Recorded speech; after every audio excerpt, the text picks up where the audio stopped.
نحمده ونصلي على رسوله الكريم أما بعد فأعوذ بالله من الشيطان الرجيم بسم الله الرحمن الرحيم فقد قال الله تبارك وتعالى في كلامه المجيد والفرقان الحميد إن الصلاة كانت على المؤمنين كتابا موقوتا صدق اللہ العظیم۔ محترم سامعین کرام، آپ میں سے اگر کوئی شخص ایسا ہے کہ جس نے میری انسٹاگرام پر ویڈیو دیکھی ہے اور اس کی وساطت سے یہاں آئے ہیں تو ان کو تو بہرحال معلوم ہے کہ یہ اس ویڈیو کا مقصد کیا ہے۔ جو اتفاقاً میری ویڈیو دیکھ رہے ہیں تو ان سے میں عرض کر دوں کہ یہ ویڈیو بنانے کا مقصد یہ ہے کہ ایک ساتھی جن کا نام میں نہیں جانتا مگر ان کے الفاظ سے یہ محسوس ہوتا تھا کہ وہ حال فی الحال میں انجینئر صاحب کو سن کر ان کی تحقیق سے متاثر ہو کر غیر مقلدیت کی طرف چل رہے ہیں۔ وہ اپنی ویڈیو میں کچھ اس طرح کہہ رہے تھے عوام سے کہ آپ جانتے ہیں کہ ہم 5 نمازوں کو 3 وقت میں بھی ادا کر سکتے ہیں، اور اس کے اوپر انہوں نے بڑی ایکسائٹمنٹ کے اندر کافی چیزیں کافی باتیں کہی، اپنے عقلی دلائل دیے، مگر اس میں ایک حدیث انہوں نے ریفرنس کے طور پر میں دی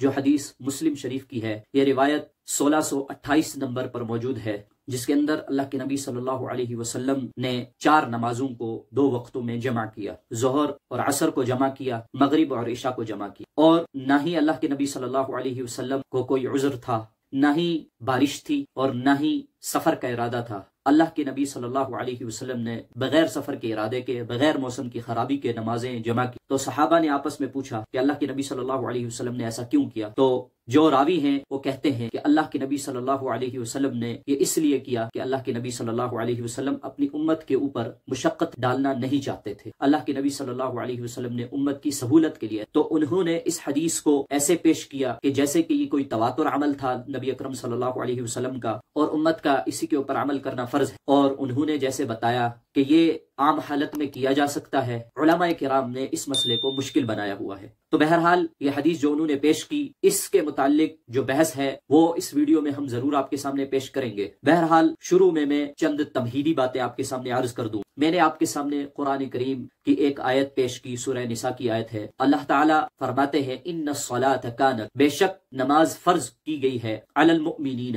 مؤمنین پر، کتابا موقوتا، اپنے مقررہ وقتوں میں۔ تو اس آیت سے معلوم ہوا کہ اللہ تعالیٰ نے ہمارے اوپر تمام نمازوں کو ان کے اوقات کے اوپر ادا کرنا فرض کیا ہے۔ اب کوئی شخص نمازوں کو اپنے اوقات سے آگے پیچھے ادا کرتا ہے تو یقیناً یہ قرآن کریم کی مخالفت ہوگی۔ اب رہا قضا کا حکم تو وہ الگ مسئلہ ہے، اس کے متعلق فقہاء کرام کی مستقل آراء موجود ہے کہ قضا کیسے پڑھنی ہے، تو بہرحال یہ مسئلہ الگ ہے، ہم اس کے اوپر بحث نہیں کر رہے۔ آپ کے سامنے قرآن کریم کی وہ آیت پیش کی جس سے استدلال کیا جاتا ہے نمازوں کو اپنے وقت پر پڑھنے۔ اب نمازوں کو اپنے وقت پر پڑھنے کے حوالے سے اگر ہم حدیث مبارکہ کے اوپر نظر ڈالیں تو اللہ کے نبی صلی اللہ علیہ وسلم کا متواتر عمل، صحابہ کا متواتر عمل، اور ان کے بعد آج تک کا متواتر عمل یہی رہا ہے کہ نمازوں کو اپنے وقت پر ادا کیا جائے۔ اور اس کے متعلق جو متعدد احادیث صحیحہ متواترہ ہیں ان میں سے میں آپ کے سامنے چند پیش کروں۔ ایک روایت ہے بخاری شریف کے اندر 527 نمبر کہ نبی اکرم صلی اللہ علیہ وسلم سے پوچھا گیا، یا رسول اللہ صلی اللہ علیہ وسلم، کہ اللہ کو سب سے زیادہ پسندیدہ محبوب عمل کیا ہے؟ اللہ کے نبی صلی اللہ علیہ وسلم نے جواب دیا،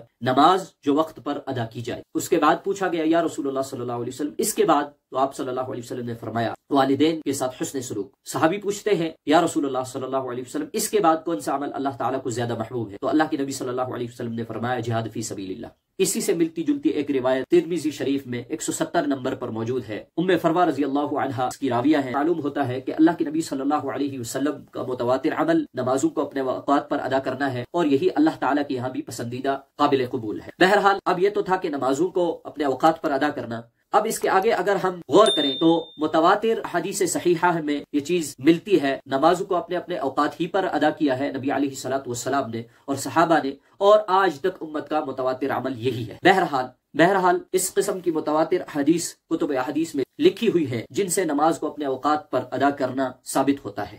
اور 5 نمازوں کے 5 اوقات متعدد متواتر احادیث صحیحہ سے ثابت ہوتے ہیں، اور اسی کو ائمہ اربعہ اور فقہاء کرام نے اپنی اپنی کتب میں درج کیا ہے، اور استدلال قرآن کریم کی آیات اور احادیث متواترہ صحیحہ سے کیا ہے۔ مگر ائمہ اربعہ میں ایک جماعت نمازوں کو اپنے ہی اوقات میں اول وقت پر پڑھنے کے قائل ہے، اور دوسری جماعت نمازوں کو اپنے ہی اوقات پر، یعنی 5 نمازوں کو 5 اوقات پر آخر وقت میں پڑھنے کی قائل ہے۔ اور اس کے متعلق بھی ائمہ اربعہ نے جو دلائل پیش کیے ہیں وہ قرآن و حدیث سے ملتے ہیں۔ اب قرآن میں تو اللہ تعالیٰ نے 5 نمازوں کے اوقات ذکر فرمایا ہے، اور احادیث مبارکہ میں بھی اس کے متعلق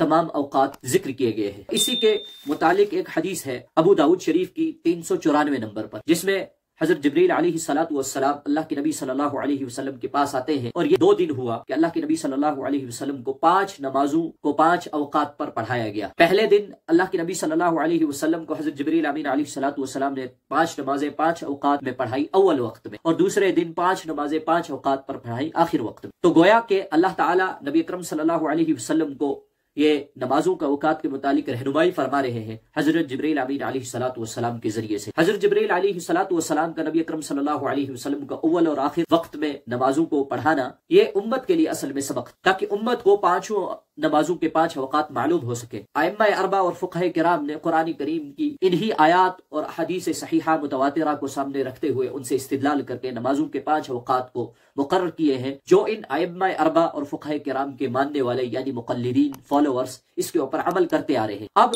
میں آپ کو جو بات عرض کرنا چاہتا ہوں وہ یہ ہے، آپ صلی اللہ علیہ وسلم کے جو ارشادات ہیں، جو آپ کے قول و اعمال ہیں، ان سے یہ چیز ثابت ہوتی ہے کہ اللہ کے نبی صلی اللہ علیہ وسلم کو نمازوں کا قضا کرنا ناپسندیدہ تھا۔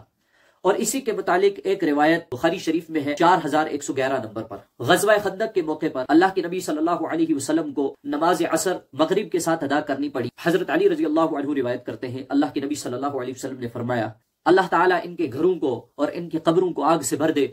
جن کی وجہ سے مجھے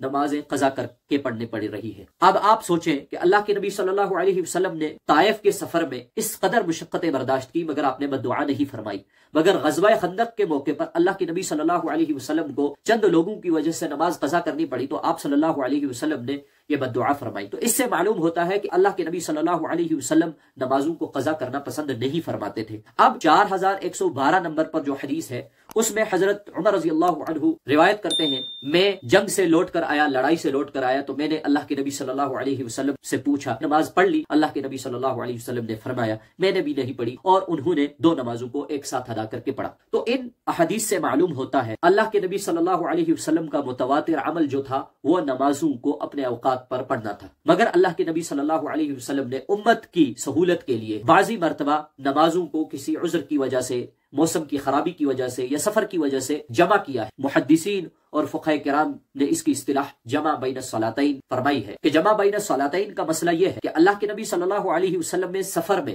نمازوں کو جمع کر کے پڑھا ہے، اللہ کے نبی صلی اللہ علیہ وسلم نے موسم کی خرابی کی وجہ سے نمازوں کو جمع کر کے پڑھا ہے، اور وہ احادیث کی کتابوں میں موجود۔ امام مسلم رحمۃ اللہ علیہ مسلم شریف میں اس کے متعلق ایک تفصیلاً باب باندھتے ہیں۔ پہلا باب امام مسلم رحمۃ اللہ علیہ نے باندھا ہے باب الجمع بین الصلاتین فی السفر، اور دوسرا باب باندھا ہے اسی کے آگے باب الجمع بین الصلاتین فی الحضر۔ پہلے میں امام مسلم نے ان حدیثوں کو لیا ہے جن حدیثوں میں اللہ کے نبی صلی اللہ علیہ وسلم سفر کی وجہ سے نمازوں کو جمع کرتے تھے۔ جس باب میں امام مسلم رحمۃ اللہ علیہ نے ان احادیث کو لیا ہے جن احادیث سے نبی اکرم صلی اللہ علیہ وسلم کا نمازوں کو جمع کرنا بغیر سفر کے ارادے کے، بغیر کسی عذر کے، بغیر موسم کی خرابی کے ان کو جمع کیا ہے، ان میں یہ غیر مقلد جس حدیث کو لیتے ہیں وہ حدیث ہے 1628 نمبر کی حدیث، جس میں اللہ کے نبی صلی اللہ علیہ وسلم نے نمازوں کو جمع کیا ہے۔ اب اس میں تو بہرحال 4 نمازوں کو 2 وقتوں میں جمع کیا، ظہر کو عصر کے ساتھ اور مغرب کو عشاء کے ساتھ۔ اب 1629 نمبر کی روایت ہے مسلم شریف میں اسی باب، جس میں حضرت ابن عباس رضی اللہ عنہ فرماتے ہیں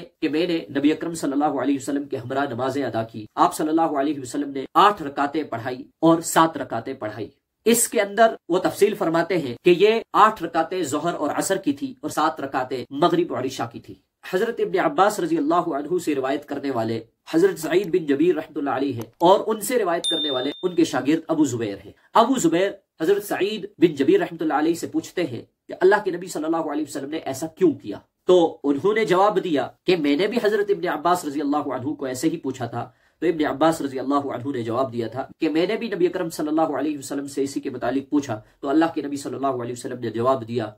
کہ میں اپنی امت کو کسی تنگی میں نہیں ڈالنا چاہتا ہوں۔ مگر اس باب کے اندر جتنی احادیث کو لیا گیا ہے وہ احادیث تمام کی تمام اخبار احاد ہے۔ اخبار احاد خبر واحد کی جمع ہے۔ خبر واحد اس حدیث کو کہتے ہیں جس کے راوی تواتر سے کم ہو، ایک طرف قرآن کریم کی آیات ہوں، احادیث صحیحہ متواترہ ہوں۔ اخبار احاد کے متعلق محدثین کرام، فقہ کرام کا یہ عمل ہے کہ وہ اس میں تعویل فرماتے ہیں اور تعویل فرمانے کو لازم قرار دیتے ہیں۔ اسی کے متعلق یہ جو روایت پیش کی جاتی ہے 1628 نمبر کی، اس کے متعلق امام ترمذی رحمۃ اللہ علیہ فرماتے ہیں میری کتاب میں صرف ایک یہی روایت یہی حدیث ہے جس کے اوپر عمل کرنا ناممکن ہے، اور اسی کو جمہور علماء کرام جمہور فقہاء کرام نے قبول کیا ہے کہ یہ اللہ کے نبی صلی اللہ علیہ وسلم کا تواتر عمل نہیں تھا۔ اس وجہ سے تمام علماء کرام محدثین کرام فقہاء کرام نے اس کے اندر تعویلات کی ہے، اور تعویلات کرنے کے بعد تمام کے تمام ائمہ اربعہ فقہاء کرام نے بغیر عذر کے نمازوں کو جمع کرنے کو منع فرمایا، اور کوئی بھی اس کا قائل نہیں۔ البتہ ائمہ اربعہ میں امام اعظم ابو حنیفہ رحمۃ اللہ علیہ جو کہ مشہور تابعی ہیں، فقیہ ہیں، سن 80 ہجری میں ان کی پیدائش ہوئی، انہوں نے اپنی رائے قائم کی کہ یہ فرمایا کہ اللہ کے نبی صلی اللہ علیہ وسلم کے یہ تمام نمازوں کو جمع کرنا یہ جمع سوری ہے۔ جمع سوری کہتے ہیں کہ اللہ کے نبی صلی اللہ علیہ وسلم نے ایسے نمازوں کو جمع کیا، ایک نماز کو تاخیر کر کے اس کے آخر وقت میں پڑھا اور دوسری نماز کو تقدیم کر کے اس کے اول وقت میں پڑھا، اس سے نمازیں جمع ہو گئی اور نمازوں کو اپنے اپنے اوقات پر پڑھا گیا ہے۔ اور جب راوی نے یہ دیکھا ہے تو انہوں نے قیاس کیا کہ نبی علیہ الصلوۃ والسلام نے نمازوں کو جمع کیا ہے، اور اسی جمع سوری کے اوپر ان تمام احادیث کو محمول کر کے امام اعظم ابو حنیفہ رحمۃ اللہ علیہ نے اپنے مقلدین کے سامنے یہ رائے پیش کی کہ نمازوں کو جمع کرنا کسی درجے میں بھی جائز نہیں ہے، اور ان کے مقلدین نے اس کو قبول کیا، اور احناف کا آج تک کا تواتر عمل اسی پر ہے کہ احناف نہ ہی عذر میں، نہ ہی سفر میں، نہ ہی موسم کی خرابی میں نمازوں کو جمع کرتے ہیں۔ ہاں، تمام جمہور علماء کرام فقہاء کرام ائمہ اربعہ کا اس کے اوپر اتفاق ہے کہ اللہ کے نبی صلی اللہ علیہ وسلم سے دو موقع پر نمازوں کو جمع کرنا ثابت ہے، اور یہ جمع حقیقی ہے، اس کے اندر کوئی تعویل نہیں ہے۔ نہ ہی اللہ کے نبی صلی اللہ علیہ وسلم نے جمع تقدیم کی ہے، نہ ہی جمع تاخیر کی ہے، بلکہ جمع حقیقی فرمائی۔ بخاری شریف میں بھی یہ روایت موجود ہے، حضرت عبداللہ بن مسعود رضی اللہ عنہ اس کے راوی ہیں، نسائی شریف میں بھی موجود ہے کہ اللہ کے نبی صلی اللہ علیہ وسلم نے حج کے موقع پر مزدلفہ میں عشاء کے وقت مغرب اور عشاء کو جمع کر کے پڑھا، اور عرفات میں ظہر کے وقت ظہر اور عصر کو جمع کر کے پڑھا، اور اسی کے اوپر امت مسلمہ تواتر کے ساتھ عمل کرتی آئی ہے اور آج تک عمل کیا جا رہا ہے، کیونکہ یہ عمل احادیث صحیحہ متواترہ سے ثابت ہوتا ہے۔ اس کے علاوہ اللہ کے نبی صلی اللہ علیہ وسلم کبھی بھی جمع حقیقی نہیں فرمایا کرتے تھے۔ جن روایات میں جمع حقیقی کا ذکر ہے، محدثین کرام فقہاء کرام میں اس کو جمع سوری پر محمول فرمایا اور تعویلات فرمائی۔ میں نے پہلے آپ کے سامنے عرض کر دیا، کیونکہ یہ عمل اخبار احاد سے ثابت ہوتا ہے، اور اخبار احاد کو کبھی بھی قرآن کریم اور احادیث صحیحہ متواترہ پر ترجیح نہیں دی جاتی، ہمیشہ اول ترجیح دی جاتی ہے قرآن کریم کی آیات کو، احادیث صحیحہ متواترہ کو۔ اب اس میں ایک نقطے کی بات یہ ہے، اللہ کے نبی صلی اللہ علیہ وسلم نے نمازوں کو سفر کے دوران جمع فرمایا ہے، صحابہ نے اس کے متعلق کوئی سوال نہیں کیا، تمام صحابہ نے نمازوں کو جمع کر کے پڑھا۔ مگر جب اللہ کے نبی صلی اللہ علیہ وسلم نے نمازوں کو بغیر سفر کے ارادے کے، بغیر عذر کے، بغیر موسم کی خرابی کے جمع کیا، تو صحابہ آپس میں تعجب کے طور پر ایک دوسرے سے سوال پوچھ رہے ہیں ان تمام روایات میں کہ اللہ کے نبی صلی اللہ علیہ وسلم ایسا کیوں فرما رہے ہیں، یہ عمل اللہ کے نبی صلی اللہ علیہ وسلم کیوں کر رہے ہیں۔ اکثر و بیشتر صحابہ نے اس کا جواب یہ دیا کہ اللہ کے نبی صلی اللہ علیہ وسلم امت کے اوپر مشقت ڈالنا نہیں چاہتے۔ جہاں یہ جواب نہیں ملتا ہے وہاں یہ جواب ملتا ہے کہ اللہ کے نبی صلی اللہ علیہ وسلم نے تاخیر کی ہے یا تقدیم کی ہے، اور یہ جمع سوری کی شکل ہے۔ اور دوسری بات، جہاں بھی احادیث میں نمازوں کو جمع کرنے میں اللہ کے نبی صلی اللہ علیہ وسلم نے صرف فرض کو ملایا ہے، معلوم چلا اللہ کے نبی صلی اللہ علیہ وسلم کا یہ تواتر کے ساتھ عمل نہیں تھا، اور جب تواتر کے ساتھ عمل نہیں تھا تو جواب بھی یہی ملتا ہے کہ اللہ کے نبی صلی اللہ علیہ وسلم امت کو مشقت میں ڈالنا نہیں چاہتے تھے۔ اور اس سب کے اوپر، ان پورے ابواب کے اوپر جن میں بغیر سفر کے ارادے کے، بغیر عذر کے، بغیر موسم کی خرابی کے اللہ کے نبی صلی اللہ علیہ وسلم نمازوں کو جمع فرما رہے ہیں، اس کے اندر امت کو ایک سبق دینا مقصود تھا۔ وہ سبق اس لیے دینا تھا کہ کہیں نہ کہیں ایسا عذر پیش آ سکتا ہے امت کو جس کی وجہ سے امت کو نمازوں کو جمع کرنا پڑے، تو اب جب نبی اکرم صلی اللہ علیہ وسلم کا عمل ہی موجود نہیں ہوگا تو امت اس کے اوپر عمل کیسے کرے گی؟ اسی وجہ سے اللہ کے نبی صلی اللہ علیہ وسلم نے اس کو تواتر کے بغیر ادا کیا اور امت کو سبق بھی دیا۔ جیسے جمہور کا اجماع کا اس کے اوپر عمل ہے کہ اللہ کے نبی صلی اللہ علیہ وسلم بیٹھ کر پیشاب فرمایا کرتے تھے، مگر ایک موقع پر اللہ کے نبی صلی اللہ علیہ وسلم نے کھڑے ہو کر پیشاب کیا، اور اس کے اندر جو تعویلات پیش کی گئی ہے کہ اللہ کے نبی صلی اللہ علیہ وسلم کو کوئی کمر میں تکلیف تھی، یا پھر اللہ کے نبی صلی اللہ علیہ وسلم جس جگہ پیشاب کر رہے ہیں وہ جگہ صاف نہیں تھی، گندی کوڑا کرکٹ والی جگہ تھی. بہرحال جو تعویلات ہوئی ہے ان تعویلات سے یہ معلوم چلتا ہے کہ اللہ کے نبی صلی اللہ علیہ وسلم نے اس میں بھی امت کو مشقت سے باہر نکالنے کے لیے یہ پیشاب کو کھڑے ہو کر کیا تاکہ امت کے سامنے ایک سبق موجود ہو اور اس کے اوپر عمل کرنا ان کے لیے آسان ہو. تو معلوم چلا یہ جو لوگ جمع بین الصلاتین کا مسئلہ ایسے اٹھاتے ہیں جیسے کہ یہ کوئی تواتر کا عمل ہے یا اکثر عمل ہے نبی اکرم صلی اللہ علیہ وسلم کا، تو وہ اپنی جہالت کے اوپر سب چیزوں کو محمول کرتے ہیں. ان کی جہالت ہے، گمراہی ہے، لا علمی ہے. اگر وہ باریک بینی سے اس کے اوپر نظر دوڑائیں تو ان کو معلوم چل جائے گا اللہ کے نبی صلی اللہ علیہ وسلم نے کس مقصد سے یہ کیا ہے اور یہ تواتر کا عمل نہیں ہے. اللہ تعالی ہمیں کہنے سننے سے زیادہ عمل کی توفیق عطا فرمائے. یہ علمی گفتگو بعض لوگوں کو سمجھ آئے گی، بعض لوگوں کو سمجھ نہیں آئے گی. تو جن لوگوں کو سمجھ نہیں آئی وہ اپنے قریبی علماء کے ساتھ اپنا رابطہ قائم کریں، ان کے ساتھ مل بیٹھ کر ان کی صحبتوں میں اس مسئلے کو جان لیں، سمجھ لیں، سیکھ لیں. اور جن کو سمجھ آ گئی وہ کوشش کریں کہ اس بات کو دوسروں تک پہنچائیں، اور جو بھی اس مسئلے میں لا علمی کا شکار ہے، کم فہمی کا، کم علمی کا شکار ہے، اس شخص کو آگاہی فراہم کرے. اور اللہ تعالی ہم سب کو عمل کی توفیق عطا فرمائے. وآخر دعوانا الحمد للہ رب العالمین وما توفیقی الا باللہ.